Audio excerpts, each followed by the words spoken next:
Drage gledalke, dragi gledalci našega YouTube kanala Zgodovina slovenskega alpinizma oziroma drage poslušalke, dragi poslušalci našega podcasta, lepo pozdravljeni.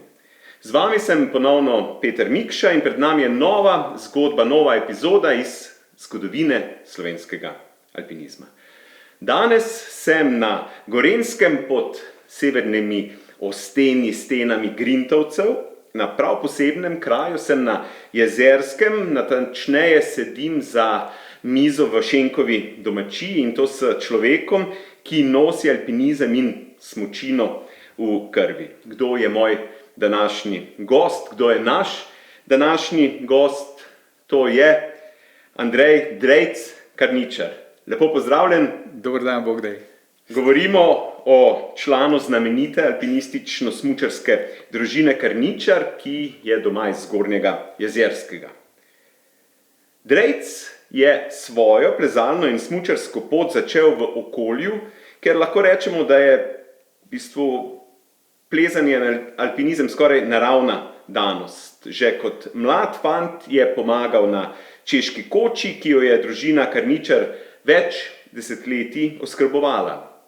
Ob bratih Davorinu in Luki pa se je tudi sam podal v svet vertikale, sprva v domačih stenah, nato pa tudi v Himalajo. Prav Himalaja je na nek način bila tista pobudnica oziroma obletnica, ki jo bomo kmalu obeležili, da sem se tukaj srečal z Drejcem, kajti leta 1995 je Drejc skupaj z bratom Davorinom stopil na vrh Anapurne. S tem sta Slovencem dokončno odprla vrata vseh 14 8000-čakov, torej to je bil zadnji od tako željenih vrhov 14x8000. Ampak z pristopom se je zapisala še ena prelomnica, oziroma ne samo s pristopom, ampak s tistim, kar je potem sledilo. In sicer Drejc in Davo sta postala prva Slovenca, ki sta se s smučmi spustila z vrha 8000-čaka, torej govorimo z Anapurne.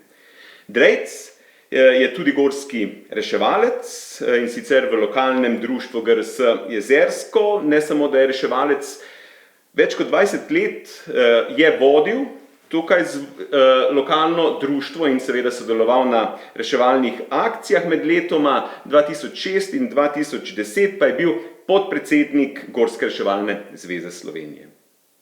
Danes skupaj z ženo Polono tukaj vodi Šenkovo domačijo, še predtem pa sta bila tudi oskrbnika Češke koče na spodnjih ravneh, torej na nek način sta nadaljevalo tradicijo Karničarjev tam. Danes je Drejc župan Jezerskega. V današnjem pogovoru boste izvedeli, kako se je začela njegova plezalna gorniška alpinistično-smučarska pot, kateri ljudje so jo in njega zaznamovali, katere vzpone in spuste nosi v srcu in kaj pomeni odraščati z gorami v dnevni sobi. Torej, prisluhnimo sedaj njegovi poti. Torej, Drejc, še enkrat lepo pozdravljen, hvala, ker si se tako hitro odzval na mojo prošnjo in vabilo, da v bistvu danes pogledamo to tvojo pot na nek način stebra slovenskega alpinizma in da se spomnimo tudi obletnice, ki jo bomo obeležili zdaj. Torej, ampak gremo lepo kronološko po vrsti z vprašanji, ki jih že poznaš. Torej, kronološko, kdaj, kje in tako naprej se je začela vprašanje, ki je bolj retorično, sicer, ker je odgovor že sam skoraj na mestu, ampak vseeno, da slišimo, torej, kdaj, kje, kraj, alpinistični odsek si začel plezati oziroma se ukvarjati z alpinizmom. Ja, tako kot si že lepo povedal, kje sem odraščal, to se pravi, da sem več ali manj preživel v hribih oziroma pri očetu z brati in sestro v Češki koči. Jaz sem daleč najmlajši, to se pravi od 5 otrok, se pravi še 8 let za Davotom, najstarejši Izidor je 18 let starejši od mene. tako da je pač ta zadnji postrglej tako rekoč edinček, ampak ja, sem imel svoje vzornike oziroma to, kar so oni počeli, zdaj zadeva je čisto preprosta.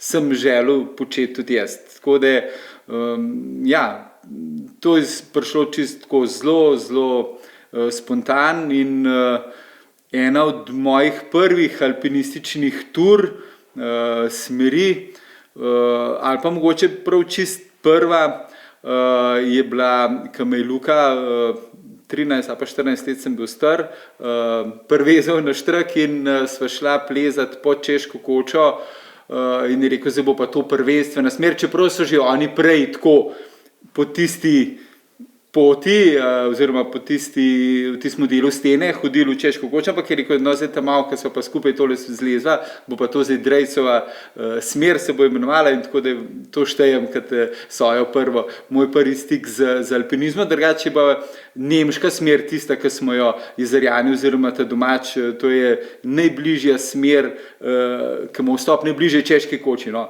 To je nekaj, kar smo res veliko oziroma vsi bil obvezen program. Če je bilo ne 2 ure časa, potem je že mogel še kakšen bil, da te je na štrak privezal, pa da se je šlo tam čez. No, tako smo v glavnem Jezerjani takrat tiste generacije začenjali. Zanimivo. Povej mi, vedno se omenja torej v sklopu tvoje družine plezalnih dosežkov ali pa vezano na to, da pač sta plezala Davor in Luka. So plezali tudi ostali? Ja, to se pravi, vsi smo alpinisti. Ja. To se pravi, vsi z narejenimo alpinističnim izpitom, vsi gorski reševalci, tako da kar se tega tiče, vsi to pa gorski reševalci bil z izpitom tudi oče.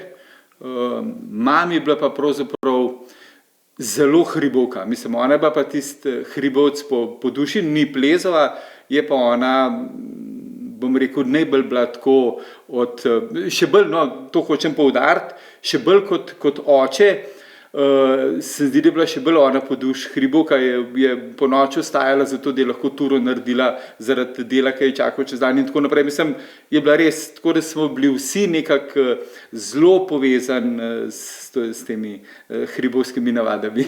Ja, zdaj tule govorimo o pač generaciji očeta tvojega in mame, ki seveda, predvsem oče je na nek način zelo znan povezavi s Češko kočo, ne, lahko rečemo, da je to eno zgodbo močno, pustimo pred zgodbo, ne, ampak da je prav, da so Karničarji naredili to slavo Češke koče v zadnjem, rečemo, pol stoletja, ampak so bili tudi že vaši prej predhodniki, da so hodili v hribe, kakšni gorski vodniki, morda ne vezano točno Karničarji, ampak pač kakšna vaših vej? Ne, to ne vem. Dobro, zdaj, ko sem na Šenkovi domačiji od moje žene, star oče je bil skalaš. Ludvik Virnik je bil skalaš, recimo, no, ampak to z našo krvjo nima, ampak v glavnem so že bili prej na Jezerskem tudi, bom rekel, razni, pastirji oziroma jagri, ko so bili tudi vodniki, mavc med njimi in tako naprej. To se pravi, ko so že odkrivali, niso samo boga boječe gledali tele hribe okrog, ampak so tudi kam prelezali, kaj predvsem mislili kot jagri, kot pastirji so spoznavali naše hribe. No. Ja, vsekakor imate te njihove podvige v krvi, ne? Vsi tule, skoraj lahko rečemo Jezerjani. Si pa bil vezan na kateri alpinistični odsek? Jezersko. To se pravi, ja, tako v tistem času, to se pravi generacija pač mojih bratov so prvi, ko so naredili izpite za alpinista in ustanovili alpinističen odsek Jezersko 77 leta, ko sem bil jaz star 7 let, tako da sem res s tem, ves čas sem ogledal s velikimi očmi, kaj se to dogaja, ko so hodili Lukaš zelo zgodaj že, ker je začel plezati pri alpinističnem odseku Kranj, z njimi hoditi tudi drugam v Ande in tako naprej, tako da je bilo tega dogajanja kar nekaj. No, in ja, potem v ta novo ustanovljen alpinističen odsek, Luka je bil res tak voditelj, zelo izrazit, potegnil, bom rekel, bil sposoben stvari zorganizirati, potegniti naprej, da so stvari, bom rekel, tudi organizacijsko klapale. Ste na začetku, torej ti in seveda tvoji bližnji, kje ste največ plezali? Dobro, vemo, Češka koča, omenil si nemško smer, ampak levo, desno, torej stene nad Češko kočo? Ja, mi smo res, bom rekel, lokalci, tako da ja, mi smo v glavnem veliko plezali samo doma, no, tako da ja, v glavnem stene na Češko kočo, to je bilo tisto osnoven izhodišče, ker je bilo res bliz, enostavno pa po drugi strani pa večkrat zadost možnosti. To se pravi, v stenah te okrog Jezerskega je čez 300 smeri, no. Tako da je možnosti zadost. Ste posebej trenirali za vzpon ali ste plezali? Ste v bistvu trenirali s plezanjem? Trenirali s plezanjem, ne več, ampak smo tudi, bom rekel, v tistem obdobju plezališče Mlinarjeva Peč v centru vasi, tako da smo lahko tudi, bom rekel, trenirali oziroma se pripravljali, če temu tako rečemo, tudi bližje oziroma taka lepa južna stenca je, da se da krasno tudi, tako da smo celo nekaj športnih smeri, je bilo tam noter postavljenih, Davo je kar, bom rekel, tudi, mislim, da je okrog Osmice je tudi plezal v skali, jaz več kot 7 nisem nikoli, tako da ja, smo se tudi na ta način še dodatno urali. Pa tudi recimo en tak zanimiv balvan, Kampelc na Češko kočo, no ta je za nas zelo, bom rekel, pomemben bil. Tam smo res veliko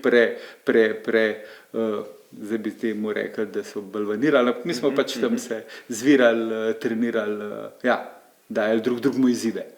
To je točno to, ne? Pri plezanju vedno najdeš izzive, ali je to krajša ali daljša smer, takrat, ko si željan, je dovolj tudi ena manjša skala. Tvoji soplezalci, več ali manj so bili to seveda družinski člani. Ja, to se pravi Davo in Luka, bi težko koga drugega izpostavil, da sem res, pa dobro, tudi drugi kolegi iz alpinističnega odseka, ampak relativno zelo malo sem plezal ali pa se privezal na štrk še s kjermo drugmo, ja, tako da v glavnem res Jezerska dolina. Pomeni, da naslednje vprašanje že vemo skoraj odgovor in sicer ljudje, plezalci na splošno, ki so najbolj močno vplivali na tebe, da si se razvil v plezalca alpinista, kot si danes, ne, pač vprašam, to je vprašanje, ki ga imam vedno in so različna vprašanja, različni odgovori, ne vem, Klement Juk, Joža Čop, Tonač in te ostale, ne, torej pri tebi načeloma že vem odgovor, ampak dajmo ga slišati. Ja, sigurno, Luka in Davo, no, s tem, da sem največ smeri preplezal skupaj z Davotom, no, tako da in v Suhi skali in bom rekel, kar se tiče alpinističnega smučanja, ja, po količini daleč največ z Davotom, ja. Po teh prvih izkušnjah v stenah Jezerskega pa si v bistvu šel tudi že kmalu v višje gore. Kako je potekala ta pot do Anapurne 95, nekako poglejmo, ja. Ja, tako kot sem še prej omenil, to se pravi, za Jezerjane so tuje gorstvo, vse drugo, kar ni na Jezerskem, to se pravi, Julici je za Jezerjana že tuje gorstvo, mislim, malo se šalo, veliko zares, tako da tam, ja, vse sem nekaj plezal tudi v Julicih, ampak ne prav veliko, tako da zdaj moja prva, tako tujina, pač klasično Mont Blanc, mislim, da je pri 16 letih prvič, pa poj še kar nekajkrat, v glavnem skoraj zmeraj potem na smučeh, tako da ja, centralne Alpe, to, poj pa že 93. leta, ja, to se pravi recimo, da sem s 15 leti začel bolj aktivno plezati, ja, že recimo pri 23 letih je bila pa ta moja prva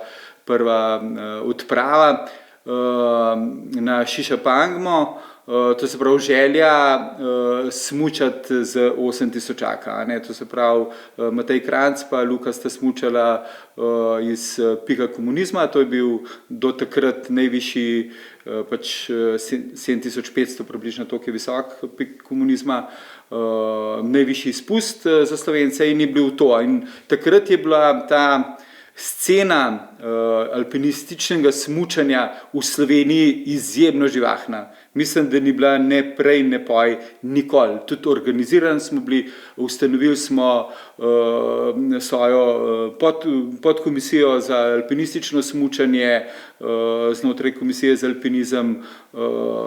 Tako, bili smo res ena taka živahna družba, tudi izdani bo vodniček strme smučine.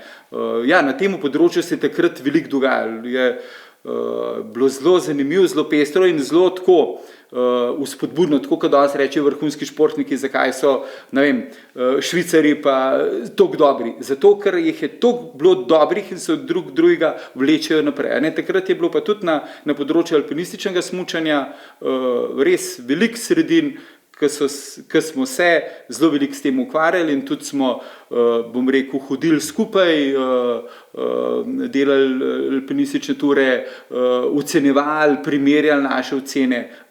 Ta življenje je bil zelo pester. No. Lepo si napeljal, hvala na to v bistvu moje naslednje vprašanje, brez da sem rabo nekega uvoda. Do zdaj smo govorila o plezanju, o alpinizmu, ampak ti si v bistvu našo alpinistično zgodovino zaznamoval, lahko rečemo, predvsem zaradi alpinističnega smučanja. Omenili smo torej 93. že z željo po smučanju iz 8000-aka, kar pa izpeljeta potem 95. leta z Davotom, ko kot prva Slovenca pristopita na Anapurno. S tem je zaključena tale zgodba 14x8000, ki je trajala od leta 75, torej v 20 letih Slovenci pristopimo na vseh 14 8000-akov, ampak viva smučata z Anapurne. To je lepo kaže tudi, kar si omenil, ta v bistvu res velik razvoj v 90 letih alpinističnega smučanja pri nas. Mimogrede treba omeniti, da že istega leta 95 potem Tomazin in Čar smučata in bordata z Gašerbruna. To pomeni, da je ta ideja zelo živela takrat, ker od takrat mislim, da ne vem, če smuča še Tomazin z kakšnega 8000-aka. Dobro, Everest je vrhunec tega, pa mislim, da Viki iz Čoja. Ampak stvar se potem zaključi. Ni več teh ambicij nekih slovenskih alpinistov. Torej ta 90. leta. Prvo, daj mi malo povej ta odprava. Kako si prišel na odpravo Anapurna 95 in kako je v bistvu stvar potem izgledala, kako je pač bilo delo na gori in seveda smučanje. Ja. To se pravi, to se pravi, je zelo pomembna saj za mene osebno, ta odprava na Šišapangbo, zato da sem dobil to vpogled oziroma to izkušnjo, kako pravzaprav izgleda. To je bila res taka mini smučarska odprava, to se pravi dva stara mačka, Matej Kranjc pa Iztok Tomazin, ki sta tudi prišla na vrh. Ni se pa dal smučati, zato ker niso bile v redu razmere. Mi da z Urbanom Golobom sva pa obrnila, zato ker ne je zebel, čist enostaven, zato ker sva rekla, da ne bi to riskirala, da pomrzneva, zelo ne je zebelo noge in sva enostavno obrnila. Ampak za mene je zelo pomembna izkušnja pač ta velikih hribov, kot rečemo. In od tam naprej, zdaj sama Anapurna, bom rekel, kakšen let, preden smo šli, je to KOTG, to se pravi Komisija za odpravo tujega gorstva, dala ven razpis, pač za še neosvojen 8000-ak in sva se tudi mi razdala tam prijavljati, tudi že takrat pač z temu dodatnemu ciljem, to se pravi smučati z 8000-aka. Takrat je bil res ta življenje zelo pester. To je po moje bila ena od zadnjih, ali pa prav zadnja, bom rekel taka, da smo se prijavili kot neki reprezentanti, ki smo bili v to odpravo izbrani, tudi nam ni bilo treba, dobro je bilo zaželen, če bi kdo še kaj zrihtal, kakšen evro oziroma ne vem, kakšna valuta je bila takrat, ampak nam ni bilo treba za te stvari. Naša naloga je bila pripraviti se čim boljš in iti tja na špičen, kad se je dal in probati priti na vrh in za neje dol smučati. Bila sta potem še, to se pravi, midva smučarsko vizijo, potem Tomaž Humar pa Zumba, Janko Prešnik splezati prvenstveno pravzaprav v tem območju Srpa. Viki in Stipe sta bila pa, oziroma takrat je Viki še po 10 že osvojenih 8000 odkrito cilov na komplet, vseh 14, pa potem še pridružen član Carlos Carsolio, zdravnik je bil Damjan Meško, Tone Škarja je pa to odpravil fantastično vodo. No, tako da ja, pač smo se pripravljali, res imeli en tak cilj. Mislim, to je bilo za mene, že ko sem prvič čul, če bi me pred 20 letih vprašal, če bom kdaj Himalajo videl, bi rekel, da je to skoraj nemogoče, pa zelo malo verjetno. Ampak pač ene stvari, zdaj, ko gledam nazaj, če jih res predano počneš, ja, se pa stvari zgodijo. No? Pa tako da ja, od začetka je bilo še obakrat, je bil v igri zelo tudi Luka, da gre in na Šišapangmo, tam Davo ni bil, ker je šel 93 leta na K2 z isto poslanico, smučati s K2, pa mu je tam vihar smučka odnesel in tako naprej. Ampak Luka pa je bil pa že toliko vpet v realen življenje, da zaradi teh obveznosti, on je bil, takrat je že bil ravnatelj v predvoru v šoli in enostavno se tega več ni mogel privoščiti. Bi zelo rad, bi bil zelo sposoben, kar se tega tiče, sem prepričan, da bi, ja, če bi bilo vse okej, bi bil ravno tako uspešen brez problema, ampak enostavno zaradi drugih obveznosti ni mogel biti zraven del te zgodbe. No. Tako da to je bila ideja, ko smo šli zdaj vse skupaj je trajalo, mislim, da skoraj 2 meseca, mi smo še 8 dni bilo pristopenega marša, da je zdaj že zelo drugače tam jaz, se pravi od 95 leta nisem bil v Himalaji, tako da si zdaj že zelo želim iti pogledati, ker pravi, da so kar velike razlike. V glavnem 8 dni smo hodili, še eno sedlo smo imeli zelo zasneženo, smo že tam mogli fikse napenati in tako naprej. Mislim, zelo lepo že tisti del priprave, pa bom rekel čist klasično postavljanje višinskih taborov, prijemljanje smeri, nobenega drugega ni bilo v bazi, tudi nekih sledi, pa zdaj toliko te debate o onesnaževanju Himalaje, o prebremenjenosti, ampak ta del je bil takrat, se pravi, mi smo bili sami, tudi nisem videl nobenih drugih sledi od tistih odprav, ki so bili pred nami gor. No. Tako da, kar se tega tiče, ja, imam zelo eno tako lepo ali pa idealistično predstavo, pa tudi mislim, da zdaj, no, razen teh najbolj modnih koncev, po mojem, je v Himalaju še dosti prostora, lepega, neokrnega, tako da se še daj marsikero linijo najdeti in potegniti in preplezati ali pa presmučati. No, tako da smo se izmenjevali, pač plezali, opremljali, se aklimatizirali in nama je to se pravi ob tretjič, ko sta na hrib, nam je uspel priti potem 5. dan na vrh, 3 dan je bil zelo slab, je bilo treba cel dan prebivakirati na trojki, pa potem 4 na 7400, pa potem zadnji dan iz 4 do vrha in komplet nazaj dol. Tako da zdaj pri samem vzponu mene je ves čas zelo zebel, sem že omenil tiste težave že 93. na Šišapangmi in sva se takrat je veljala en protokol, da smo se mazali s finalgonom. To se pravi, da smo pred zadnjim finalnim vzponom na vrh namazali noge, stopala s to kremo za boljšo prekrvavitev, kar jaz mislim, da ni bilo najboljše. V glavnem mene po enih parih urah vzpona nehal zebst. In sem še prav da avtor rekel, super, zdaj me pa ne zebe več. Naprej se pa spomnim skozi, da sem tako pač na vsake toliko časa pač tako 10 korakov narediš dihati, pa še na vsakih 20 sem pa še z nogo, sem pa kepa, kako bi jo ogrel, pa to, ampak pol takrat naprej bo po meni super. Teh težav ni bilo več, tako da recimo v polnoči sva začela plezati, oziroma z nami je bil tudi Carlos,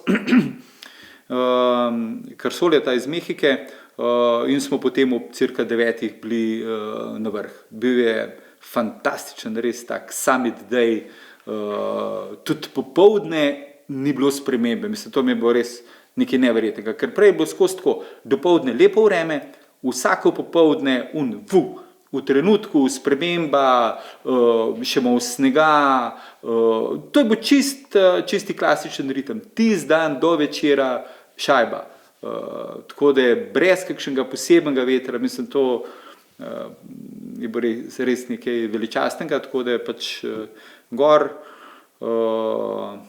Zdaj ti strah, nobeden od nas, ali pa da bi mi s kom govorili, kako je bilo potem smučati na taki višini, zdaj, ali se to da, kako spremljaš, kako dela glava. To so bile ene stvari, ki ni bilo pravzaprav noben od naja pravzaprav najbolj jasen, kako ta zadeva klapala, ampak Carlos je imel tudi sabo eno kamerico, tako da je nekaj tega tudi posnetega. Stipe je ves čas zadevo snemal že tako, potek same odprave, pa tudi ta smučanje, takrat sta bila z Vikijem na enki, med enko pa dvojko. Veze so delale, tako da smo povedali, kdaj smo bili, kdaj smo začeli, tako da je pa tudi zadeva bila lepo dokumentirana.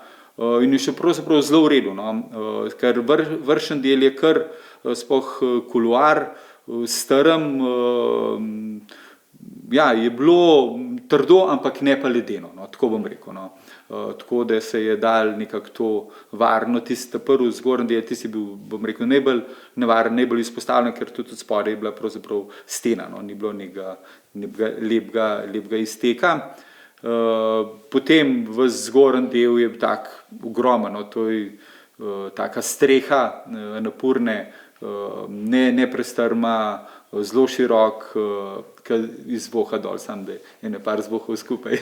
Pa zelo strm srednji del, to se pravi med dvojko pa robom srpa, tisti del je bil pa zelo strm, tam so pa mogli dvakrat po 10 metrov tudi se abzajala čez ledene skoke, ki je pa fizično nemogoče bilo tam kjerkoli najdeti kakšen prehod. To se pravi, zaradi lažje orientacije smo si postavljali bambusove palce, zastavce, ker recimo na robu tega srpa je Francoz Morin, ki je poskušal že smučati z vrha na napurne, nekako obvisel in umrl. Niti ne vem čisto točno kakšnih okoliščinah, pa enostavno Annapurna je objektivno zelo nevarna gora, tudi še zdaj mislim, da ima najslabše razmerje, se pravi najbolj smrtonosna razmerje, koliko je alpinistov prišlo na vrh in koliko jih je med tem umrl, mislim, da je še zmeraj najslabše. Takrat, ko sva midva plezala, midva sva 84 pa 85 na vrhu, pa že čez 50 je bilo smrtnih žrtev. Tako da je objektivno zaradi podorov sorakov, zaradi vsega tega, to je največ nevarnost. Tudi mi smo imeli parkrat kar srečo, da smo enostavno en del med bazo in enko je moraš iti pod seraki in nikoli ne veš, kdaj. Vse to niso nevarnosti, tako kot pri nas, recimo predvidiš, kdaj bo tam se pa serak se pa blom, kadar njemu v stoletjih pride tako daleč in se porušno. Tako da ta zelo strm del dol, pa potem še pač sva že razmišljala, da bi se mogoče na enki ustavila, pa tam prespala, ampak pa hvala Bogu sva šla čisto do baze, tako da mislim, da je 3700 metrov višinske razlike smučanja, mislim, da cirka 7 ur je ta spust trajal, pa z vsemi počitki in ti srečanje, ko smo se s Stipetom pa z Vikijem srečali, pozdravili, ker je tudi lepo Stipe posnel. Ja, pa da so pa prišla dol do baze, tam je čakala že torta, tam je naredil kuhar eno tako tortico pa gor praznovali in ja, na kraj pamet mi ni bilo, da je karkoli narobe, pa drugi jutr se je pa izkazalo, da me nekaj v prstih na nogah, da me nekaj tišči oziroma da je en tak čuden občutek, pogledam se mu pa vse zabuhle in čist vijolične prste, so zelo hitro, že v popoldnevu so bili že čist črni in nisem več mogel stopiti na noge. No, tako da je bila, bom rekel, tako dobro so se zadeve odvile, da nisva ostala nekje višje gor, si ne predstavljam, no. V tistih cajtih še ni helikopter prav visok letov pa reševal, tako da v bazo je pa lahko prišlo, ne. Tako da je potem šel takoj, takrat še ni bilo satelitskih telefonov, to se pravi kurir do prve vasi, naročil helikopter in je prišel po več kot tednu dni, no, je potem iz Katmanduja prišel helikopter in da nas mene zdravnika pa še Stipeta, ki je pa potem sta bila naslednja naveze, nista uspela priti na vrh, ker zaradi zdravstvenih želodčnih težav, tako da smo mi odleteli predčasno iz baze, en delček odpravil, zdaj ostali so pa potem počasi še kasneje. Vmes je še Tomaž Humar prišel na vrh v solo vzponu, zelo dramatičnemu. Zelo nas je že skrbel, kako bo z njemu, ampak je se tako, kakor se Tomaž velikrat spektakularno potem vrnil. Ja, ta zgodba je na nek način vezana na moje vprašanje, kak vodja je bil Tomo. Kak vodja je bil Škarja, Tone, ker vem, da je bil da je znal zelo avtoritativen. Mislim, da je znal voditi zadeve in vemo, da je tu v bistvu Tomaž malo šel na svojo roko, ali kako že na vrh. Jaz se ga pravzaprav, tako kot si rekel, je bil po en stran avtoritativen, ampak ne na tak zelo miren, prefinjen, on ima avtoriteto, že ad persona je on bil, mislim, tle ni bo kaj, tle ni bo pardona, stvari so bile pošlihtane, vedel se je, kdo kaj dela, kdo je za kaj odgovoren, tako da te stvari je zdaj zelo dobro kanalizirati. Tudi mi smo imeli, bom rekel, na trojki, ko sva midva ujela Tomaža pa Zumbo na tabor in je pa bil zdaj konflikt, dobesedno, zdaj kdo bo šel v preme, nismo imeli to, kdo bo šel naprej, kdo bo šel nazaj, ni bilo enostavno, no. Ampak je znal to lepo, bom rekel, zelo mirno, no, brez, ni bilo treba nikoli povzdigati besede za eno stvar. Ne, pa tudi recimo, on je še tudi Tomažu parkrat rekel, da more obrniti. Pa zaradi njega, zaradi to, ker je bil tako pozen, on je prišel potem z sončnim zahodom na vrh, sam, niti od začetka je še bil šerpa zraven, pa je pač ni mogel, je ostal v zadnjem taboru, vreme je bil slab, veze ni bilo lih dobro, oziroma se ni oglašal, ampak je prišel Tomaž nazaj kot uspešno, prišel na vrh, vse zdrav prišel nazaj, to je rekel, zmagovalci imajo vedno prav in je to konc debate, mislim, ni bilo nazaj moraliziranja, pa veš, pa ti bi pa mogel, pa to pa, ne, ti si v redu in zadeva je v redu, čestitam fantje, mislim, res je bil pokazal, kako, da ni nek moralist, ki te bo zadaj nekaj trobenta, kako bi se mogel delati, ampak enostavno prepusti igralcem na igrišču, da se mora pač oni odločiti, se pač vejo, kaj počnejo, kaj delajo, pač da smo si zelo različni, res je bila tak super vzdušje na sami odpravi, zelo različni ljudje, po en stran, in tak blagoslov, da imaš možnost s takimi preživeti toliko cajta, vedeti, kako razmišljajo, kako se obnašajo, kako reagirajo, dragoceno za cel življenje. Ja, in Himalajo si na nek način uživ, torej sanje vsakega, ki vlaga toliko in toliko v neke zadeve, ampak zaradi omrzlin potem zaključiš idejo, to je vprašanje, ali pač pride čisto življenjska pot drugačna, ker naprimer Cene Berčič, ki je pomrznil grozno takrat na Davlogirju 81. leta in je bil ob prste na nogah, on potem še hodi v Himalajo, celo mislim, da na 8000 stoji, tebe pa več ne zasledimo. Torej... Ja, kombinacija obojega. To se pravi, naslednje let, se pravi 96. leta, je bila prva jezerska alpinistična odprava v Južno Ameriko, tako da sem bil tudi zraven. Luka je bil glaven pobudnik, organizator, vodja te odprave. Res lepa stvar in tudi smo bili na Artesondrahu, priplezali.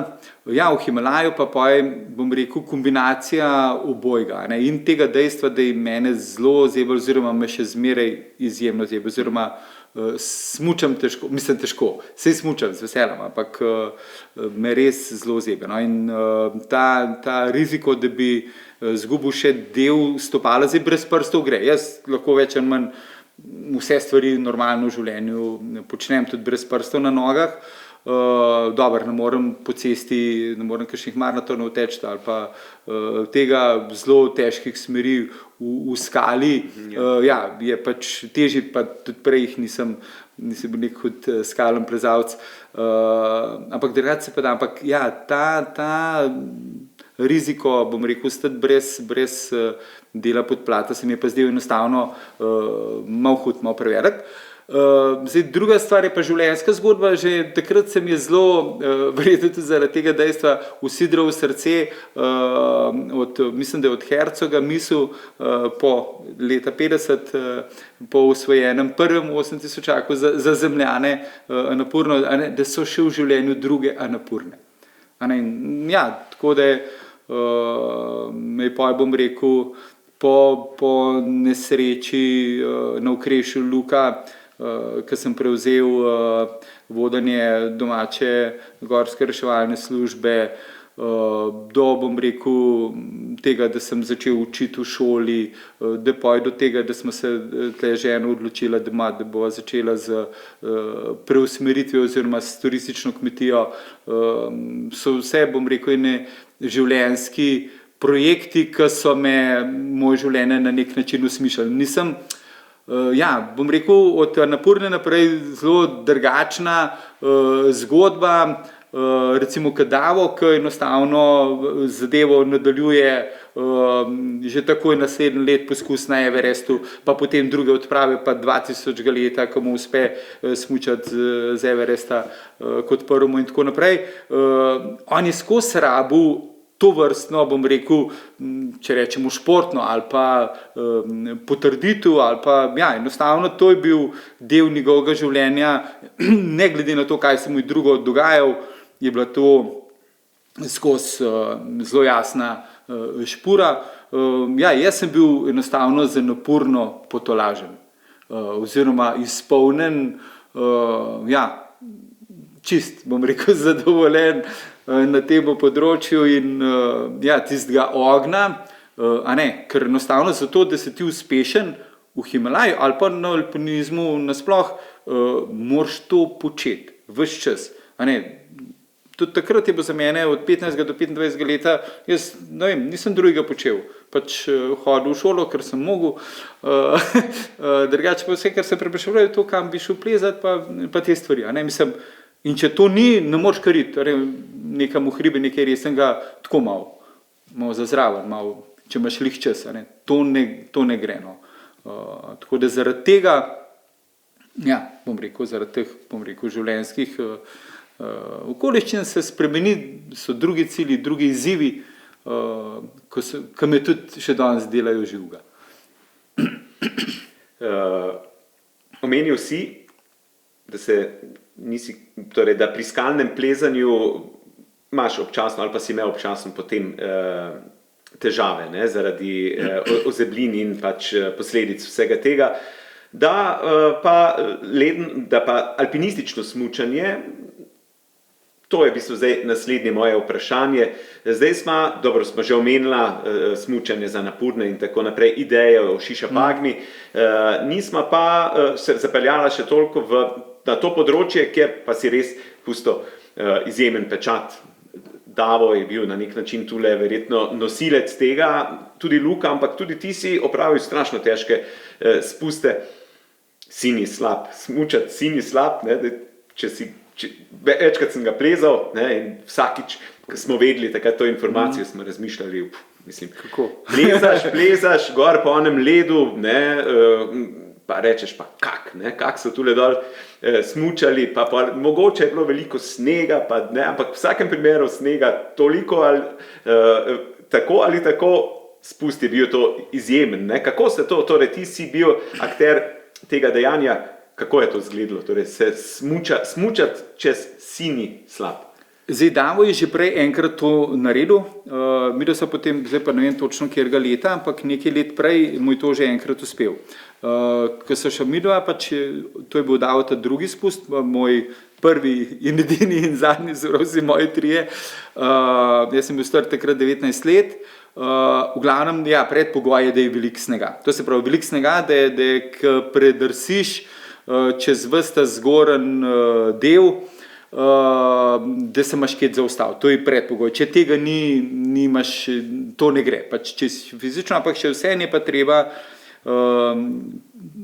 bom rekel zdaj, če zgori dol prvi raztežaj ali pa zadnji raztežaj, pač tam, kjer lahko zdaj tudi maha ali pa če ni prav dobro narejen let ob samo izstopu, zdaj tam je že precej strmo, pač tam imeti ves čas toliko pod kontrolo, da prideš na ta del, ki je recimo pred zadnji raztežaj samega plezanja, ves tisti del, to pa je kar 30 metrov ali pa še 30 do 50 metrov, ne vem, če pač točno koliko, je treba po temu ledu presmučati ga oziroma udrseti brez da padeš, brez da te vzame, tako da to pa ni tako enostavno, tako nadolžen. Zdaj spoden skok je tako, da se moraš pač postaviti v padenco, čist navpično se postaviti in potem doskočiti tam noter, da ta spodnjega preletiš, pač, da se odločiš, da je toliko brzine, da enostavno greš čez ti spodnji skok. No. Zdaj od zgoraj je pa res treba pač imeti toliko smučarskega znanja, da to nekako presmučaš. Ampak kljub vsemu je to ena zadeva, ki je za moje pojme nora, mislim, je res rabiš biti zelo pogumen, pa zelo mlad. No. Jaz tle, kar se tega tiče, občudujem Davota, še mislim, da je še to večkrat ponoviti. Mislim, da je on 5-krat peljal, če si ni slab. No. Tako da to je izjemno. Zdaj druge stvari, na kjer sem tudi zelo ponosen, so pa pravzaprav bolj terjajo kompletnega znanja, izkušnje, odločati se, kdaj greš lahko, kaj lahko smučaš, kaj ne. Tlej zelo prepuščeno tej presoji, tako da je zelo podobno soliranju. No. Tako da tudi, bom rekel, svoji alpinistični karieri, sem pa lih iz tega razloga, ker sem videl, da je tudi ogromen soliral smeri. Sem tudi sam, bom rekel, si štejem tako kot najbolj riskantne ali pa, bom rekel, najbolj spoštujem, no, bom rekel, te vzpone, ki jih upravljaš sam, čeprav bi jih najbolj odsvetoval vsakmu, oziroma sem zdi, da je to nekaj najbolj riskantna stvar. Sam nisem plezal nekih ekstremno težkih smeri, se pravi 4-5 čez stene, ampak hočem reči, gre za enak način razmišljanja, se pravi, če si sam v steni, da znaš presoditi in enako je, če smučaš, alpinistično smučanje je zelo podobno temu, no. Gre pač za čist druge sposobnosti in velikrat v alpinističnih smereh pri spustu tudi nisem potem šel smučati. No, to se pravi, vidiš, ali razmere niso, ali enostavno prestrmo, prenevarno, da potem pač nazaj odplezaš in tako naprej. No, tako da, zdaj, če bi rekel, da alpinističnega smučanja, na kaj sem še ponosen, sigurno je to presmučena vzhodna stena Matterhorna, tudi zato, ker je taka impozantna gora, res da gora. Pa v naših hribih in smučanje skočne v območju Kremžarjeve poti, potem iz Dolgega hrbta območju, pa čez Mlinarsko sedlo pa območju poti. To je tudi Davo enkrat z GoPro kamero zelo dobro posnel, čeprav te posnetki GoPro so mi prehude, no, enostavno. Zdaj gledalca postavlja en položaj, ki ni realen, no, in tam imaš občutek, mislim, je prehuda, no, mislim, in smo zmeraj imeli recimo izziv, kako za alpinistično smučanje posnet, da bo se videl, da je strmo, ker se že vemo recimo iz televizije, svetovni pokal, mislim, to so brutalno strmi tereni, res brutalno, ampak ti tega na televiziji ne vidiš. Zdaj iz kjerga kota, je to iz kontrabrega, iz strani, zdaj od zgoraj dol, mislim, je zelo težko, in pa je tudi hiter, pa lahko pa padeš, bom rekel, v en pretiravanje, tako da to so imeli tudi takrat v 90-ih velikenih diskusij, pa enih razglavljanj, kako se to najbolj objektivno lepo in pa da je pa videti, kako to pravzaprav v resnici zgleda, no, tako da je bilo to zanimiv. Sem rekel, menil Matterhorn, pa potem te smeri pri nas, pa tudi ena stvar, ki ni tako odmevna, ampak je meni zelo pri srcu, oziroma zdaj rad pogledam, je pa v Ledinskem vrhu Skovirjeva smer. To ni bilo še nikoli ponovljen, tudi ni prav zelo, mislim, da je dala oceno samo 5+, ampak je pa res zanimivo, to se pravi, alpinisti kavajo, se pravi, levo od zgornjega ledinca, to se pravi, posredin Ledinskega vrha v grapo noter. No, to se zdi, da je ena taka, enkrat so se naredile, so bile v redu razmere, da so tam najdla, na to sem tako še, bom rekel, še posebej ponosen. Ampak, če bi mogel izpostaviti eno smer, ki bi rekel, to je pa smer, ki jo dam na prvo mesto, ne nujno zaradi ocene, zaradi, ne vem, težav, torej ne zaradi težav ocene, ampak preprosto, ker pač je bilo nekaj zraven še dodanega, bi bila to zmeraj napurna. Jaz pač nem tega, ker sem že videl to vprašanje, sem premešoval gor dol, ampak enostavno se te stvari, tam se pač toliko stvari in težko, pač to je težko. Zdaj, to se pravi, ena ponovitev je lansko let, se pravi, prva ponovitev smučanja za napurne je bila lansko let upravljena, no. Tako da to že nekaj pomeni, no. Pa mi tudi pomeni zato, to se pravi, da je še za alpiniste oziroma za alpinistične smučarje to nekaj zanimivega, nekaj vrednega. Tako da mi je zdaj še to, še mogoče bolj, kot prej, ker rečeš, bila sva prva in edina, ampak ne, to je še zmeraj aktualno, je še zmeraj zanimiv. Tudi zanimiv iz tega konteksta, ker sem večkrat, če je pač govora o napurni, pač pogledam, kakšne so razmere pa to. In se je izjemno spremenilo. To se pravi, te klimatske spremembe, pa trjenje ledenikov pušča pa res krute posledice, bom rekel, za alpinistične smučarje tudi na najvišjih hribih in redko katera sezona je taka, da je pravzaprav to sploh še možno. No, tako da, jaz pač ostajam pri napurni. Tu se mi je zdaj porodilo vprašanje, ko si omenjal te 8000-ake, pa to, misliš, da bo kdaj se našel kdo, ki bo presmučal vseh 14? Je to sploh izvedljivo? Ne, mislim, da ni izvedljivo. Ni izvedljivo. Oziroma, ali pa je po nekih, ni, ker enostavno so zelo različne gore in si ne predstavljam z enega Makaluja, ne vem. Mislim, da ne, no. No, jaz mislim, da ne. No. Ker zanimivo je, ne, torej zasledili smo lahko pred leti iskati smučanje, ne, pa potem ni bilo več neke ideje o, ne vem, Everestu, ali pa da bi povezal jih več takih. Torej, tule ni govora o teh neki želji 14x8 tisoč. Še eno vprašanje tu, ker si le insider. Leta 93 je že bil Davo na K2. 93 na K2. Ja. Pa je bilo takrat realno že mogoče, da bi probal? Ja, zelo realno in zelo tudi mislim, ne vidim razloga, zakaj takrat ne bi, ampak to se pravi v enem viharju, ko so bili oni v bazi in on, ki je želel še enkrat s tem namenom prišel gor, še enkrat poskusiti, smuči ni bilo več. On ni našel več svojih smuči. No. To je bila zadeva. Mislim, in potem tudi ni poskušal priti na vrh. No. Takrat je tudi Boštjan Kekac v tistem viharju umrl. Tako da je bilo pa več tudi, bom rekel, drugih. Odprava je bila uspešna, Viki vem, da je bil na vrhu, pa še, mislim, da je bil Stipe tudi. V glavnem, ampak jaz mislim, da bi lahko že takrat tudi prišel na vrh in smučal z K2. Ja. In Davo ta je K2 zelo, bom rekel, zaznamoval. Že od takrat naprej. To pa je ena taka gora, ki je tudi smučarsko, ki je zanimiva, ki je interesantna, ki je res...